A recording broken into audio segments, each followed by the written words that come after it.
Welcome to Bits About Books, the home for conversations with authors of breakthrough books on sales, marketing, and business.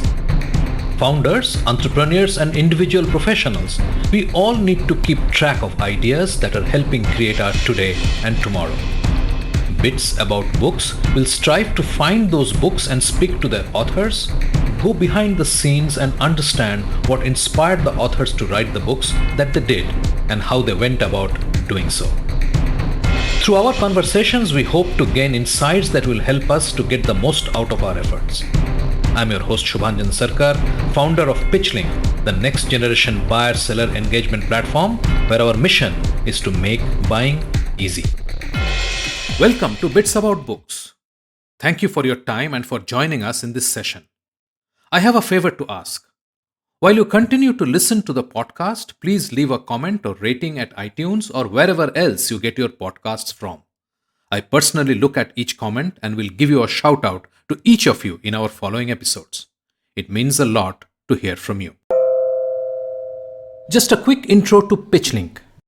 In 2013, Serious Decisions reported 60 to 70% of content churned out by B2B marketing departments today sits unused. IDC weighed in with their own concerning statistic. Sales team members don't use as much as 80% of the content that marketing generates. We all get the picture. But how to stop the bleed? In PitchLink, marketing team can build pitches to order for sales folks and have them along the creation journey so that every pitch ever created is made to order and used. Want to know more? Sign up for a free one-on-one session. Our guest today is Shakti Leekha, author of Reimagine High Value Sales, Science and Art of B2B Sales. And there is one big fundamental of complex sales selling, which I learned during my AT&T days, during my days with Johnson Controls, Tyco, United Technologies. These are all Fortune 500 companies.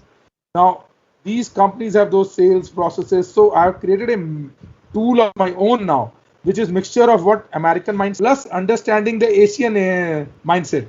Because American may talk about branding, positioning, all that. But what works in India, end of the day, is L1. So merging those two, and how do you manage that whole sales process right so that what you want to do, you eventually gain and you win. Shakti Leekha has over 2 decades of leadership experience in starting and growing operations with various global Fortune 500 companies like Philips, Johnson Controls, ABB, UTC, and the Bajaj Group. A thought leader who is part of various think tank forums and jury panels for sales, marketing, and business leadership across Asia. He is associated with various educational institutes as member board of studies and is an honorary member of National Council for Green and Eco-Friendly Movement, CGEM, at ASSOCHAM.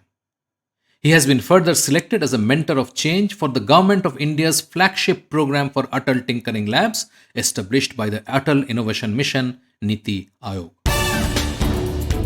Now, on to this wonderful episode with Shakti Leekha. Shakti, welcome to Bits About Books. I'm really glad that you could make time and come to talk about us, about your book. And thank you very much for making time. Same here, Shubhanjan. I should thank you for giving me this opportunity to be part of Bits About Book and then share my journey on this. Thank you.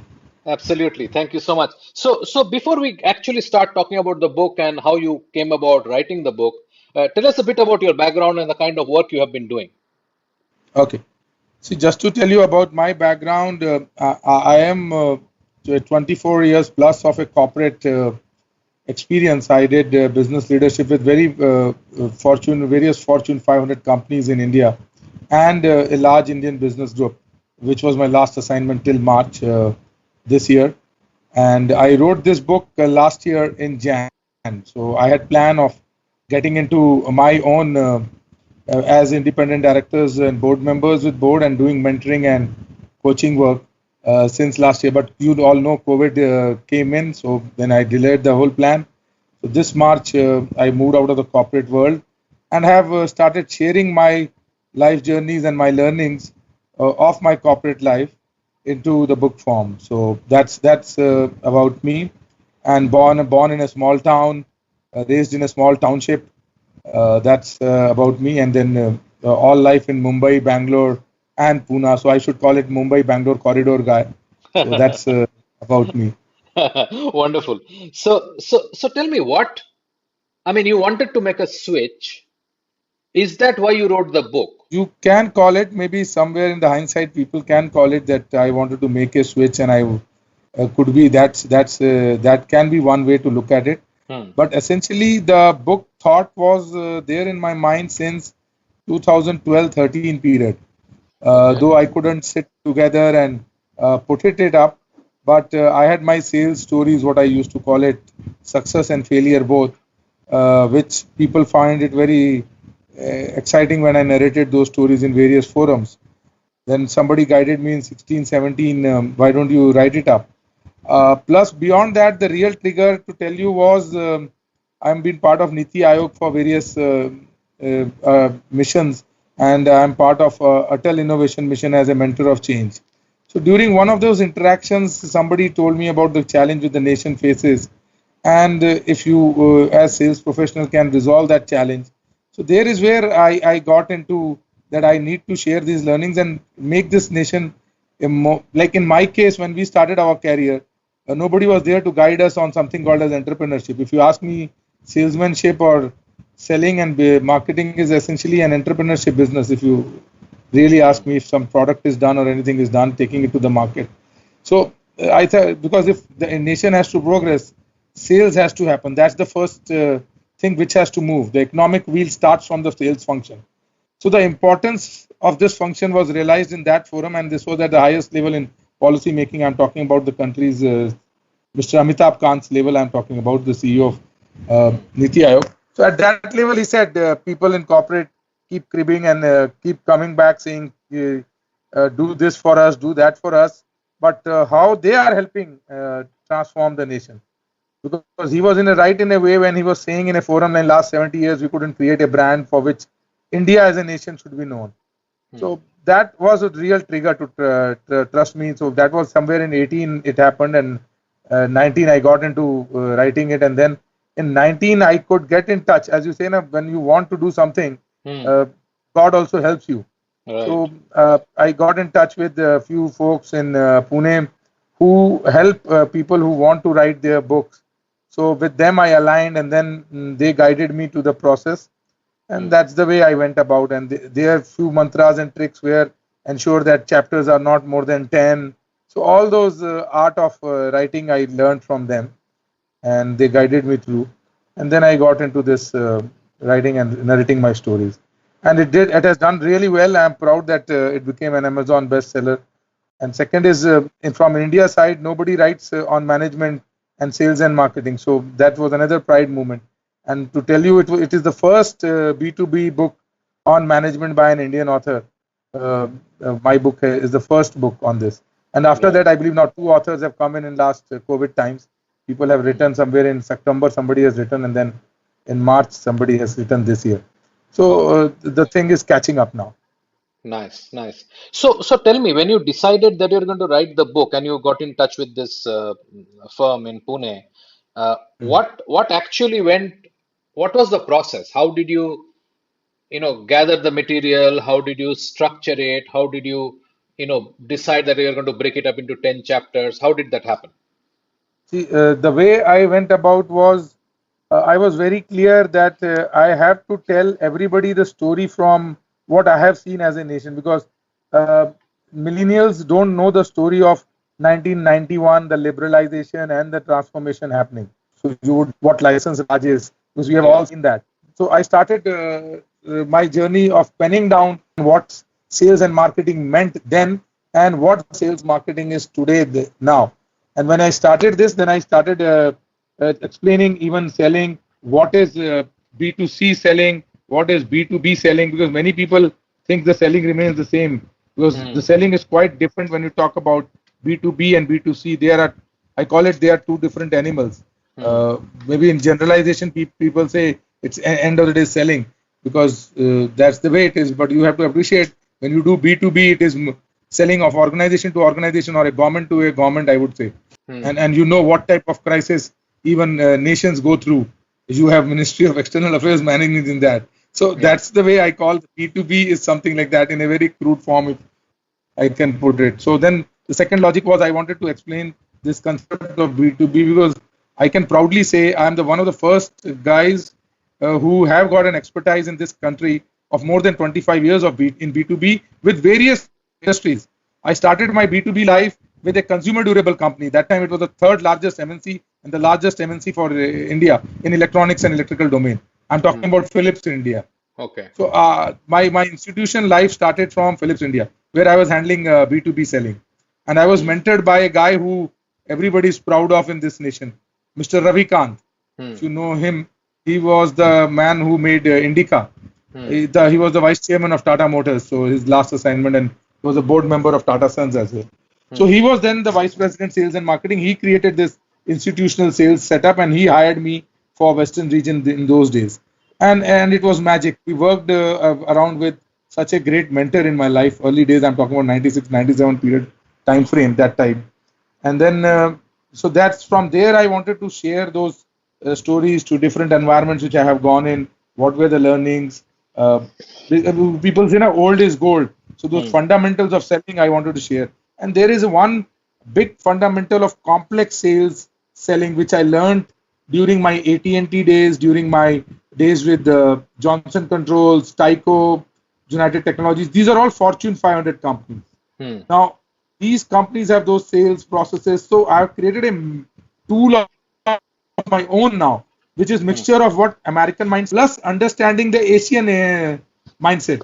Because American may talk about all that snob of branding, positioning, all that. But what works in India, end of the day, is L1. क्या मिलेगा, कितने में मिलेगा. So B2B or B2C. So that's the thought. So merging those two and how do you manage that whole sales process right so that what you want to do, you eventually gain and you win. Because this tool is applicable for Asian and market, I can clearly say, all across. This is my gorilla formula, which I have created. And I wanted to create with this tool a sales training academy also, which is what my larger game plan is, which I don't expose to many people. I am on my journey towards that. I'm trying to create everything as digital now so that guys can use this digital tool and align with some sales marketing tools companies who sell CRM and all that, so that this helps in gaining sales productivity. Because today what sales managers are reviewing, one is the basic stuff, the pipeline, the health of pipeline, how heavy is the pipeline, and then where they fail out is the conversion of pipeline. People give 100 reasons why it is not converting, but I do have formula which can create, if it's a qualified pipeline, I say 90% conversion. So you can forecast your sales absolutely right, and then you can go by your market share and whatever win ratio you know typically. So a sales forecasting will improve. So business forecast can improve with all those tools which I have created. So this tool is a digital tool, is it? It's a tool. It's a mathematical tool. So it can be deployed on a digital format. Okay. So that we did, and then obviously the story sharing was there, and then I had a very classic turnaround story in my life of 2008, which I have kept in my book in chapter 6, which is a chapter which is widely appreciated by all types of business leaders. So that's a turnaround story which we did, because that was similar stuff as what you are seeing today. Today is obviously larger, much magnification is high. But I'm talking about 2008 crisis, when you had Lehman crisis, which was there as global crisis, and then you had the other crisis coming in with 26/11, if you know, the Mumbai 26/11, 26/11. Right. So when you had Lehman in August end was the time when Lehman crash happened, and then you had in November the 26/11. So the whole environment was like doom being created. The corporate world was again into this recessionary mode. And for everybody's knowledge, I had joined a company on 22nd August as the country leader and line of business head for the business for them, which had to be turned around.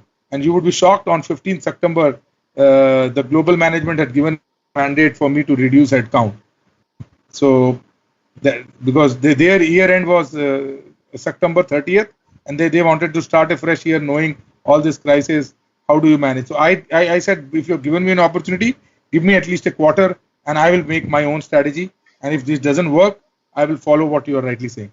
So thankfully, the management agreed, and then the whole rest is history, which we created. So I followed a reverse engineering model. I said, when everybody is feeling low, I feel buoyant about the whole market and create expansion strategy. So we did an expansion strategy by expanding basket, expanding solutions. Obviously, security was one of the expansion, and I was not knowing 26/11 hoga. So suddenly we got a boost, and our intent was more of solidarity. So we ensured all the consulting for security, which we did free of cost for every company, every hospitality client of ours. And obviously then the businesses flew and grew, and then I could even get talent because everybody was in reducing or in that very environment whereby the environment was not good for good talent. So I could get competitions, good talent, and kept on expanding. And we grew at an accelerated rate of what I call 50% excess year on year when the market was not really growing.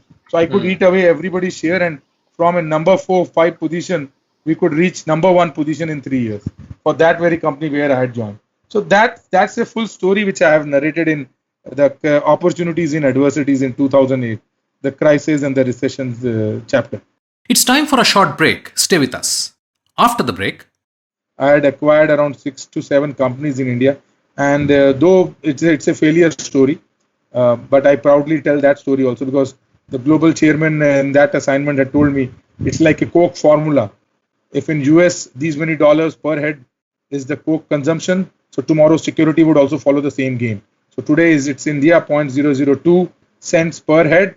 So with 1.3 billion population, imagine what you are going to do.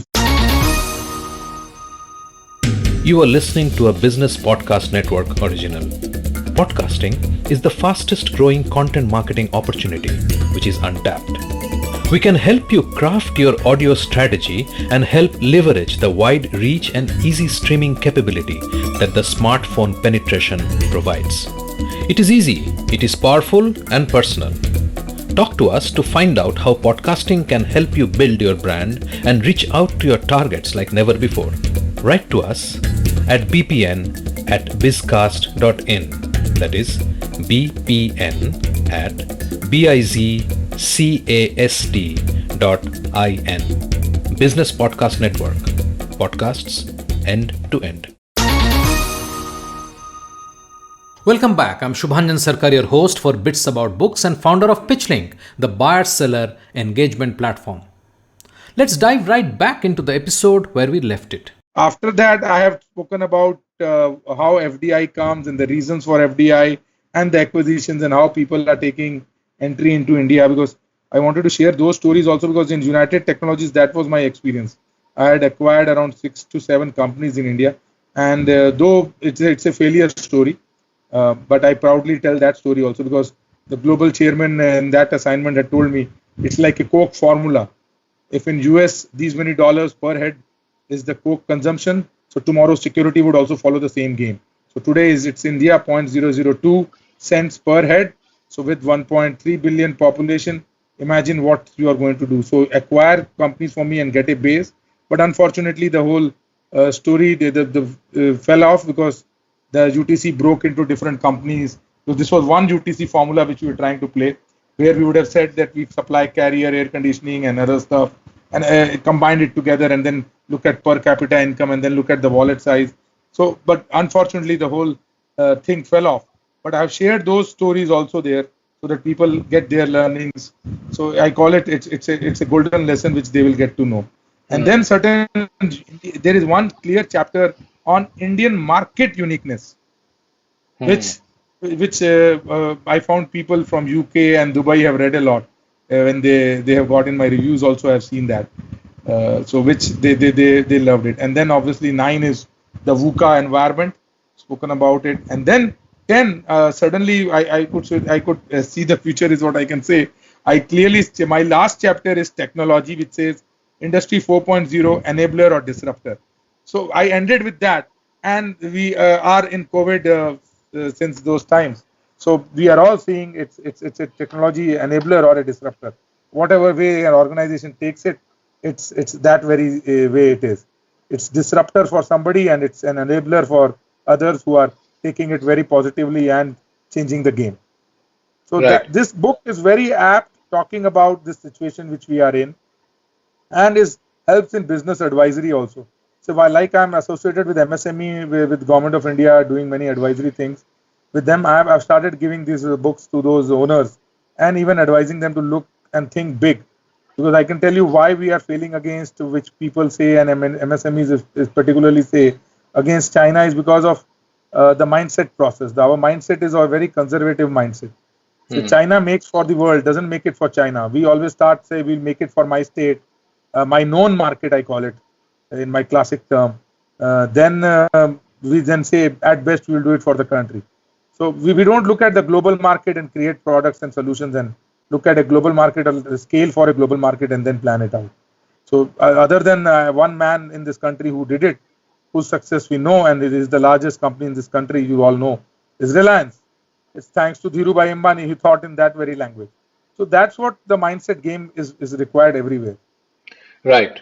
Right. So when you decided to call the book Reimagining, Reimagining high value sales huh, essentially, and then hmm, because I have clearly told a guy who sells high ticket needs to understand this, and any high ticket sale, typically if you look at B2B is all 100% high to say high value sales. You don't go and sell something like a close up in a one piece or two piece in a hmm, B2B. If you are doing a institution sale at an Unilever level as well, you will try and do a bulk deal with any corporate, or hmm, selling a Kurlon mattresses also, you will try to do a bulk deal or a B2B2C deal, what I call it, an employee scheme or something like that if you work out. So hmm, B2B are all large ticket deals. So that's what hmm, essentially this is what I thought it would be very, very apt for all guys. And all hmm, 25 years I have been an expert on solution selling, managing complex sales, where obviously another unique feature of B2B is you have multiple decision makers, hmm, which I cover in my training courses now, which I have started. What's the difference between B2B and B2C? I give a classic example of something which falls in mid, like Eureka Forbes sales guys 10, 20 years back. People thought it's a B2C sale, but essentially selling vacuum cleaner in 1990s was never a B2C sale. It was like a B2B sale, because you had not the economic buyer, the owner of the house or the earner of the house taking the call. You had his mother-in-law also playing an influencer role. We led our life without something called as vacuum cleaner. So you're getting it, and a maid also had a role to play. So the user buyer there. So in such type of an environment, I call it a complex selling environment, where sales guys need to uncover all these factors, map, understand the psyche, and then pitch it right. Otherwise, they will terribly go wrong, and that's what has happened.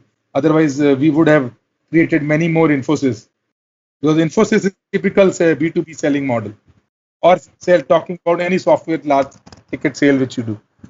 right. So my question is that when you talk of reimagining high value sales, what was the reimagination part that you are sort of talking of in the book? See, the reimagining part is this very part of uncovering and taking control of these sales, rather than just believing on hope is the strategy. So if you Hmm, look at more than half the sales guys in this country till today work on a tendering mechanism, and hope is the winning strategy. If we hmm, are L1, we make it. If we are not, we will lose it. hmm. So they are not able to manage those high value sales. Right. So I asked them to reimagine how would you ensure this as a predictable success? How would you take it through a seven-step process, which is exposed in my book, the full seven-step process? How will you take it through my tool, which I call the Go Get Analysis, which tells you where do you stand?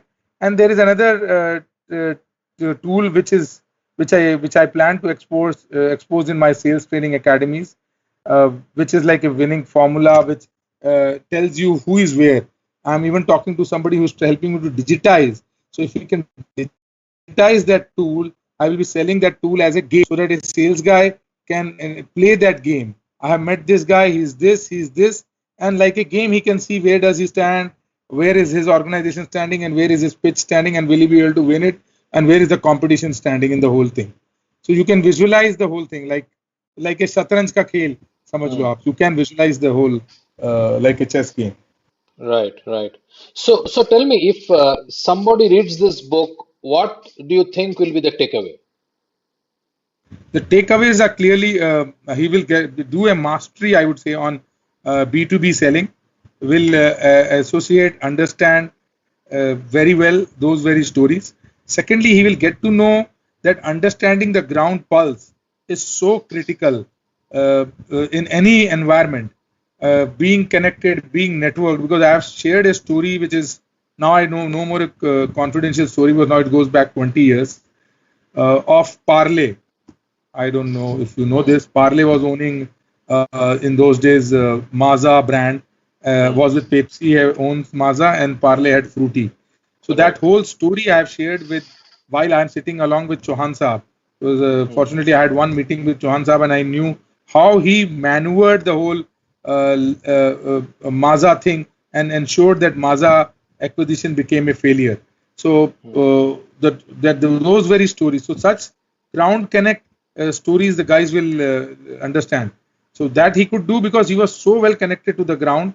He used to have all the information well in advance where all Maza is planning to sell, where all they are putting their signages, where all they are going to dump. And that very information he used to give to his sales guys at least 12 hours in advance. At the chairman level, he was aware. So his national sales head, his vice president sales, they were all never aware of what is happening. So that was his connect at the ground. That is what I'm trying to tell you. Hmm.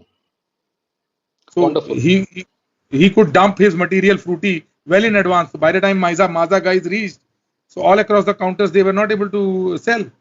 They have to give it on credit if they have to give it, and then that also guys were not able to take. So they said, "भैया Fruity पड़ी हुई है, stock कितना है, क्या करें?" Hmm. So and their signage would say Maza, but वो Maza देख के भी आदमी Fruity पिएगा. So that's the Hmm. way he killed the whole money of Pepsi which got wasted, and then they realized it's difficult for them to break this. Until today, you can see Fruity is the clear market leader. Hmm. Right. Right. Right. There he realized while he was doing this trick that at high ticket value he's pushing the sale. But if you makes it in that what you see in the sachet form right now he has in the smaller packet and the larger size and other stuff which he changed the model. So he played that also game right. So he could play it with pricing. So matlab instant uh, buying behavior mein he could catch it. So such stories will help guys to understand these type of complexities. Plus, I have related another story, which is an environment where a B2B sales guy had to manage a large B2B customer without having product. So how does he manage?